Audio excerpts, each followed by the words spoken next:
बातमीत सत्यता हीच आमची ओळख। धुळे शहरातील देवपूर परिसरात असलेल्या पेट्रोल पंप समोर गेल्या अनेक वर्षापासून भाजी विक्रीचा व्यवसाय सुरू आहे। या भाजी विक्रेते भाजीपाला विकत असताना महापालिकेच्या अतिक्रमण पथक आणि वाहतूक शाखेच्या वतीनं या ठिकाणी बसलेल्या भाजीपाला विक्रेत्यांना हटवण्यात आले असता यावेळी वाहतूक शाखेच्या महिला कर्मचाऱ्यांनी एका भाजीपाला विक्रेत्या महिलेस थेट मारहाण केल्याने संतप्त भाजीपाला विक्रेत्यांनी रास्ता रोको आंदोलन यावेळी करण्यात आले। सदर वाहतूक शाखा महिलेचं निलंबन करावे आणि जी महापालिका प्रशासनानं भाजी विक्रीसाठी दिलेली जागा आहे ती व्यवस्थित करून द्यावी अशी मागणी यावेळी संतप्त भाजीपाला विक्रेत्यांकडून करण्यात आली आहे। मनपा पथक आणि वाहतूक शाखेच्या कर्मचाऱ्यांनी भाजीपाला विक्रेत्यांवर केलेल्या अन्यायामुळे तीव्र संतापाची लाट भाजीपाला विक्रेत्यांमध्ये दिसून आली। मुख्य संपादक जतीन बोरसे।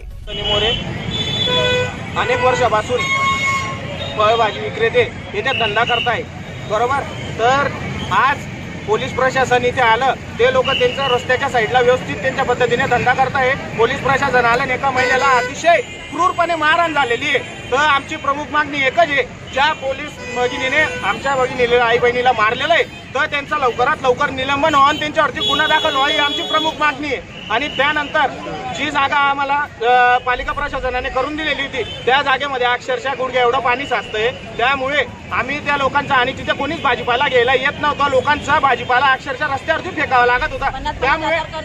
त्यामुळे इथे परत आता आम्ही धंदा करायला आलेलो आहे, भाजीपाल्याचा धंदा करायला। तर आमच्या लोकांना यांनी त्रास देता कामा नये हीच आमची मागणी आहे। आम्ही मागणी शिवसेना जिल्हा प्रमुख मनोज मोरेंकडे टाकलेली, मनोज मोरे आता इथं येत आहे आणि ते आम्हाला न्याय देतील ही आम्हाला अपेक्षा आहे। आपल्या परिसरातील महत्त्वाच्या बातम्या पाहण्यासाठी आजच आमच्या JBTV न्यूज चॅनलला YouTube वर सबस्क्राइब करा आणि